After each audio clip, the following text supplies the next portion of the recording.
Assalamualaikum warahmatullahi wabarakatuh. Hari ini Bapak akan memberikan mata kuliah tentang Object Oriented. Pada pertemuan pertama ini, kita akan membahas tentang apa itu kelas dan apa itu objek. Seperti itu ya. Nah, sebelum kita memulai materinya, kita akan membahas tentang kriteria penilaian dan kehadiran ya. Nah, dari sistem dan kriteria penilaian di sini sudah ditentukan. Jadi, 20% absensi, 25% tugas dan kuis, 25% UTS, dan 30% UAS. Ya. Nah, untuk penilaian tugas, kriterianya seperti berikut. Dapat mengerjakan sesuai dengan perintah tugas, 50%. Dapat menganalisa, menjelaskan deskripsi, dan membuat diagram OML, 25%. Dapat mengerjakan tugas dan baik, maksudnya dengan baik, sesuai dengan tujuan, tepat waktu, dan dapat bekerja sama, 25%. Nah, untuk absensi ini dibuka sesuai dengan jadwal hari Jumat pada pukul 14.30 ya, sampai pukul 17.30 sampai pukul 20.50 ya. Nah, kalau misalkan di luar jam itu tidak melakukan presensi, maka dianggap alfa atau tidak hadir. Seperti itu ya. Setelah kita membahas tentang sistem dan kriteria penilaian, mari kita bahas materinya ya. Nah, sebelum Bapak membahas tentang perbedaan kelas dan objek, Bapak akan membahas terlebih dahulu kenapa kita harus mempelajari tentang pemodelan sistem berorientasi objek. Kenapa dipisahkan dalam mata kuliah tersendiri, seperti itu. Nah, mata kuliah ini masih berkaitan dengan web programming 3, seperti itu ya. Bagaimana kita merancang sebuah sistem yang berbasis objek, yang terkait dengan objek, yang nantinya akan diterjemahkan ke dalam bahasa pemrograman OOP, atau Object Oriented Programming. Seperti itu ya. Nah, jadi nantinya kita akan merancang sebuah aplikasi berbasis objek yang terkait dengan objek yang nantinya akan kita terjemahkan ke dalam bahasa pemrograman. Apakah untuk implementasi perancangan pemodelan sistem berorientasi objek ini bisa menggunakan bahasa pemrograman lain, misalkan Android, terus VB.NET, terus Java, terus Visual Basic, Fox Pro, itu bisa. Jadi bebas sebenarnya, tetapi karena kita terfokuskan dengan sistem informasi, sehingga untuk implementasinya itu kita ke dalam website seperti itu ya. Nah, nanti ke depannya pun kalian bebas implementasinya harus kemana. Misalkan mau ke Android bisa, atau mau ke Java juga bisa, itu bebas. Nah, jadi bahasa yang dilakukan dalam perancangan ini sangat universal, sehingga bisa diimplementasikan kemanapun, seperti itu. Dan bahasa pemrograman yang baik, programmer yang baik itu menyimpan dokumentasi perancangannya dengan baik juga. Itu mutlak harus ada. Sebelum kita membuat sebuah software, kita harus merancang.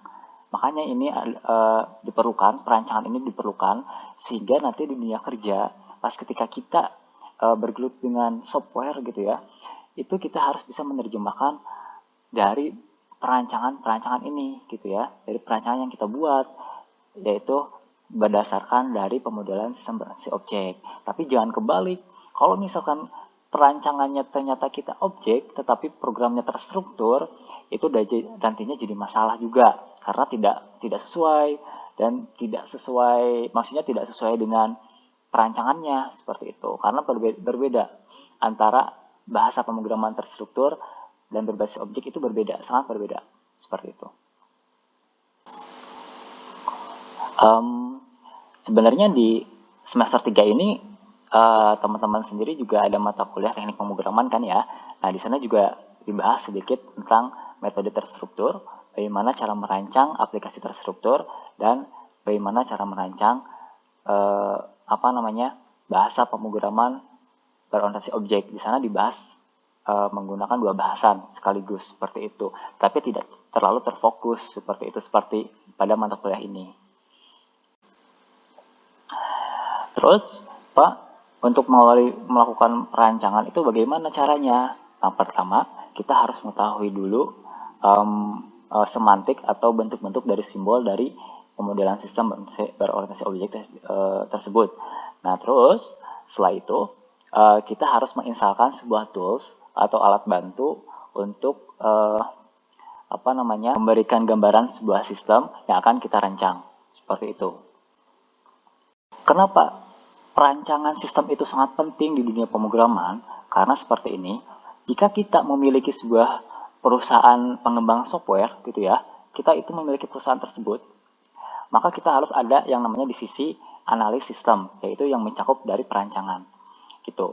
Masalahnya, kalau misalkan kita punya sumber daya programmer 10 orang, misalkan contoh ya di perusahaan kita sendiri yang bekerja, tiba-tiba programmer tersebut resign atau keluar dari perusahaan kita, maka kita harus merekrut programmer baru. Nah, masalahnya apa? Kalau misalnya tidak ada dokumentasi perancangan, maka si programmer tersebut nanti bingung, ini apa yang harus dibuat dan dari mana harus kita mulai. Seperti itu. Kalau ada perancangannya, setidaknya mereka tahu apa yang harus diperbuat dan bagian mana yang harus dikembangkan. Seperti itu. Yang sudah dikembangkan oleh programmer terdahulu, maka dilanjutkan oleh programmer yang baru melalui dari rancangan yang telah dibuat. Jadi itulah fungsinya dari perancangan sistem. Kalau misalnya kita langsung membuat programnya, pertama itu kita pusing, gitu ya. Kedua, itu tidak ada pengembangan untuk kedepannya. Sulit untuk dikembangkan karena programmer yang ingin mengembangkannya, mereka harus menganalisa seluruh shortcode dari website tersebut atau aplikasi tersebut, harus membongkar dari shortcode-nya, harus menganalisa dulu dari sistemnya. Itu sangat menghabiskan waktu yang sangat banyak seperti itu, sehingga kita harus membuat perancangannya, sehingga ketika ada programmer baru atau misalnya ada programmer yang sudah lama pun, kalau misalkan lupa, itu bisa melihat dari perancangan tersebut, seperti itu ya. Nah, itulah fungsi dari sebuah perancangan, seperti itu. Nah, terus Pak, nanti TA juga harus bikin perancangannya. Ya memang betul. Kalau misalkan TA itu wajib harus ada perancangan sistemnya. Seperti itu. Ya, kita harus membuat sebuah perancangan sistem, barulah diimplementasikan ke dalam bahasa pemrograman. Seperti itu. Ya. Nah, jadi yang masih bingung bagaimana cara memulai untuk melakukan programming, bagaimana cara untuk memulai membuat sebuah aplikasi, yaitu pertama kalian harus membuat perancangan terlebih dahulu, seperti itu. Nah, bagaimana memulai membuat perancangannya? Kita harus bisa menganalisa sebuah objek yang akan kita gunakan, itulah objek yang akan kita masukkan ke dalam perancangan, dan nanti si objek tersebut dimasukkan juga ke dalam bahasa pemrograman, seperti itu. Ya, nah, misalkan kalian belum mengerti, silakan komentar saja ya di bawah. Nah, terus mari kita bahas perbedaan kelas dan objek, gitu ya. Nah, kelas diartikan sebuah kelas, sebuah wadah. Kalau di sini diasumsikan sebagai cetakan gitu ya, template atau blueprint. Kalau misalkan di arsitek atau teknik sipil itu blueprint itu adalah perancangan atau sebuah rancangan dari sebuah bangunan gitu ya, blueprint. Template, cetakan. Template itu kayak baju gitu ya. Nah, kelas ini yang nantinya akan menampung si objek yang akan kita masukkan, seperti itu. Gitu ya. Yang nanti objek ini akan berkembang dan banyak metode yang harus kita pelajari. Bukan hanya kelas dan objek, tapi kita akan sekarang ini membahas tentang kelas dan objek terlebih dahulu. Nah, kelas itu adalah sebuah cetakan, misalkan cetakan kue gitu ya. Cetakan roti yang isinya itu roti. Nah, gitu. Cetakan roti yang isinya adonan roti gitu ya, maksudnya. Nah, si isi adonan roti itulah yang disebut dengan objek gitu ya. Jadi objek itu adalah benda, makhluk hidup gitu ya. Itu bisa dikatakan sebagai objek bebas. Objek itu adalah sebuah benda dan makhluk hidup. Seperti itu. Manusia, hewan, tumbuhan, dan lain sebagainya. Kursi, meja, komputer, lampu, dan lain-lainnya itu dikatakan sebagai objek. Nah, kelas inilah yang nantinya akan dijadikan sebuah rumah bagi objek. Seperti itu. Ya, itulah artinya perbedaan kelas dan objek. Gitu. Ya, jadi seperti itu. Contoh di sini ada kelas cetakan kue, gitu ya. Jadi si cetakan kue ini akan menampung adonan kue, dan adonan kue tersebutlah disebut objek yang nantinya akan berkembang. Si adonan kue itu akan memiliki apa? Atribut. Ya. Kalau misalkan kemarin semester 2 kita mempelajari tentang bahasa pemrograman terstruktur C++, ada namanya variabel. Variabel tersebutlah yang disebut dengan atribut di sini. Seperti itu ya. Oke. Sekarang setelah membahas sebuah kelas, gitu ya, setelah kita membahas sebuah kelas, kita akan membahas tentang objek, gitu ya. Jadi objek ini adalah sebuah makhluk hidup atau benda yang dapat kita gunakan sebagai data, seperti itu. Bukan artinya manusianya yang dimasukkan ke dalam kelasnya asli, gitu ya, manusia asli, gitu. Nah, asumsinya juga bisa seperti itu sih sebenarnya. Kalau di dunia nyata, gitu ya, kita mahasiswa itu adalah kelas 3D. Nah, kelas 3D ruangannya itulah sebagai kelas, dan objeknya itu adalah sebagai mahasiswanya, di mana mahasiswanya itu berperilaku berbeda-beda. Nanti akan dibahas di bab tersendiri untuk itu ya. Di dalam sebuah kelas 3D tersebut, itu ada mahasiswa, gitu ya, tapi mahasiswanya banyak, gitu ya. Tetap saja itu disebut dengan objek mahasiswa, gitu ya. Satu saja disebutnya objek mahasiswa. Tetapi apa yang membedakan objek mahasiswa tersebut? Kalau semua mahasiswa dikatakan objek mahasiswa, gitu ya. Ada yang namanya si A, si B, si C, si D, si E, si F, si G, gitu ya. Semuanya dikategorikan sebagai objek mahasiswa. Nah, untuk membedakan semua mahasiswa tersebut, ada namanya kode unik atau primary key dalam basis data. Itu disebut, kalau di mahasiswa itu disebut NIM ya, nomor induk mahasiswa. Itulah yang membedakan identitas seorang objek yang sama, mahasiswa, gitu ya. Tapi objeknya sama, mahasiswa juga, gitu ya. Nah, mahasiswa inilah yang memiliki NIM. Setiap mahasiswa yang memiliki NIM itu beda-beda namanya, beda-beda nasibnya, beda-beda mukanya, rupanya, dan lain-lainnya. Itulah objek. Ya. Nah, di dalam sebuah perancangan, kita menganalisis itu semua. Contoh ya, ada kelas 3D, gitu ya. Kita menganalisa masuk ke kampus. Di kampus BS itu ada kelas namanya kelas 3D. Dan isi kelasnya itu ada mahasiswa. Nah, dari sanalah kita memiliki sebuah data dan kita petakan ke dalam sebuah kelas diagram. Seperti ini contohnya. Ya. Contoh nih. Kalau di sini contohnya itu adalah objek orang, gitu ya. Nih, orang. Objek orang. Nah, kita masukin ke kelasnya. Kelasnya kelas apa, Pak? Kelas cetakan. Nih, orang.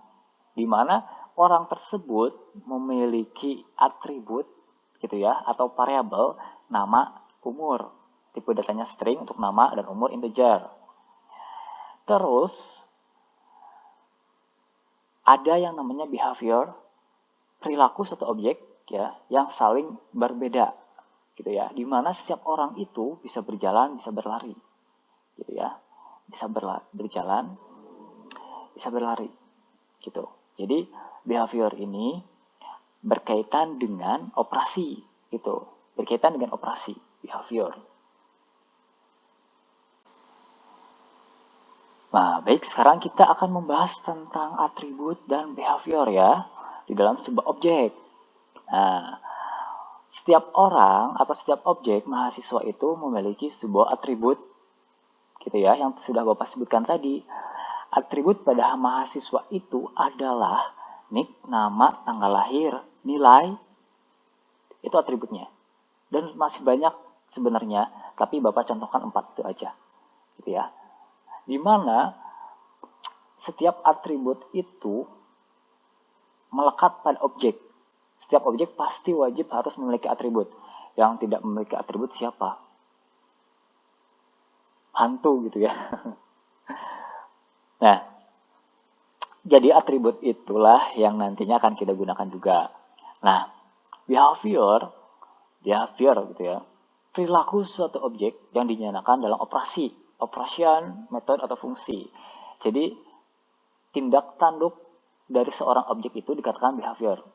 Tindakan-tindakannya, misalkan mahasiswa itu bisa menulis, mahasiswa itu bisa berbicara, mahasiswa itu bisa bernyanyi, mahasiswa bisa ujian, bisa membayar SPP, gitu ya. Jadi seperti itu. Nah, itulah behavior. Nah, di bawah ini ada satu contoh kelas, yaitu kelas orang, gitu ya, dengan objek orang juga. Nah, jadi nama kelas dan nama objek itu sama, identik ya biasanya, tetapi untuk kelas itu disimbolkan dengan tabel. Untuk objek ya tulis aja objeknya apa, orang misalkan. Contoh di sini orang objeknya dengan atribut nama, tipe datanya string, atribut umur, tipe datanya integer, dan operasinya dia bisa berjalan, dia bisa berlari gitu ya. Nantinya si objek ini memiliki sebuah record atau sebuah data, namanya siapa dan umurnya siapa. Contoh, objek sama dengan hasil. Sebelah kanan, di sana adalah recordnya atau data dari sebuah objeknya. Gitu ya. Objek orang, namanya siapa? Budi, umurnya 30. Terus objek orang yang kedua namanya Amel, umurnya 28. Nah, tetapi di sini kita tidak membahas dulu tentang uniknya ya. Bisa saja kan yang namanya objek orang itu namanya banyak yang sama, apalagi Budi itu umum banget ya. Amel juga ada banyak. Nah, namanya. Nah, nantinya ini perancangan ini akan diambil atau akan dimasukkan ke dalam bahasa pemrograman seperti itu. Ya, jadi seperti inilah perancangan dari pemodelan sistem berorientasi objek. Ini hanya contoh kecilnya, yang nantinya akan yang lebih kompleks akan dibahas lebih banyak lagi ya. Nah, sampai di sini jika ada yang ditanyakan silakan di kolom komentar. Nah, Bapak tidak akan membahas lebih jauh lagi sehingga kalian harus mengerti dulu konsep dari objek dan kelas gitu ya. Bapak simpulkan, jadi objek dan kelas itu adalah satu kesatuan yang berbeda, di mana kelas itu adalah tempat untuk mewadahi seorang objek atau sebuah benda, gitu ya, orang atau benda yang nantinya akan diterjemahkan ke dalam bahasa pemrograman. Dan objek itu wajib memiliki sebuah variabel atau atribut dan behavior atau operasi. Kalau mobil gitu ya, kalau mobil itu objek mobil itu operasinya bisa maju, bisa mundur, itu behaviornya bisa maju, bisa mundur, bisa ngerem, bisa belok kanan, belok kiri. Terus Pak, untuk variabelnya, untuk atributnya apa?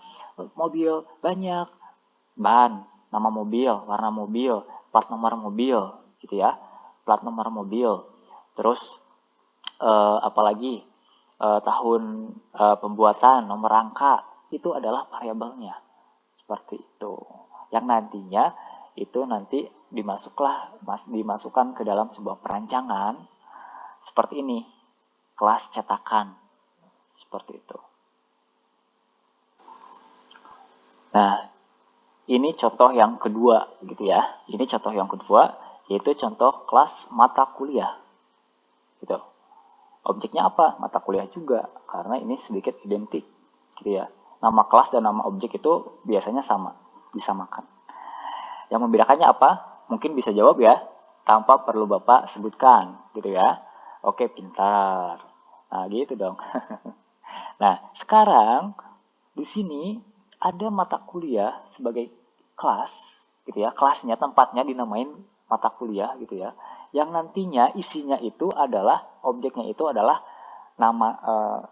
jadi mata kuliah semua yang ada di universitas. Di mana variabelnya itu adalah, atau atributnya itu adalah nama mata kuliah, SKS gitu. Nah, di aplikasinya, kita masuk ke aplikasi sekarang ya, ke softwarenya. Di softwarenya itu ada menu apa aja yang mau dibikin, yaitu ada tambah, edit, dan hapus. Nah, itu dimasukkan menjadi apa? Itu dimasukkan menjadi operasi atau behavior gitu ya. Jadi nanti pas kita ingin input data bisa ditambahkan di forumnya, terus bisa diedit dan bisa dihapus begitu. Nah, nanti diterjemahkanlah si kelas ini ke dalam bahasa pemrograman. Mau website, mau Android, mau pemrograman iOS, atau mau pakai Linux, atau bisa C++, C Crash, banyak bisa seperti itu ya. Seperti itu. Ya. Nah, misalkan contoh nih si mata kuliahnya, aplikasinya udah jadi gitu ya, aplikasi mata kuliahnya, diisilah datanya. Misalkan nama mata kuliahnya apa? Algoritma dan pemrograman. gitu ya, input sama kita ya, tambah sebagai behaviornya, tambah teluk, maka akan tersimpan. Setelah itu edit gitu ya, edit, maka si objek algoritma dan pemrograman ini bisa diedit. Misalkan diedit SKS-nya salah Pak, bukan 10 tapi 4, diedit jadi 4. Tapi ternyata algoritma dan pemrograman ini diganti namanya, atau misalnya bukan diganti lah, tapi harus dihapus karena diganti dengan bahasa pemrograman Android misalkan. Bukan algoritma dan pemrograman gitu kan. Dihapus gitu. Nah, itulah behavior. Nah, jadi seperti itulah penjelasan dari Bapak tentang kelas dan objek. Jika tidak mengerti, silakan kalian komentar saja. Nanti akan Bapak jelaskan. Seperti itu ya. Untuk pertemuan hari ini, untuk materi hari ini, Bapak akan cukup sekian. Bapak tidak akan membahas jauh lebih dalam lagi tentang bahasan-bahasan yang lainnya, tetapi Bapak akan berfokuskan terlebih dahulu tentang kelas dan objek. Jadi, kalau kalian sudah mengerti tentang kelas dan objek, maka kesananya itu gampang banget, ya gitu ya. Bagaikan membalikan telapak tangan dengan kedua kaki lah. Seperti itulah ya. Nah, sangat gampang. Kalau kita udah mengerti kelas, objek itu harus memiliki atribut, objek itu harus memiliki behavior atau operasi, gitu ya. Itu atributnya itu apa aja. Kita harus bisa menganalisa seperti itu. Kalau datanya udah ada, kita tinggal tulis aja, dimasukkan ke perancangan.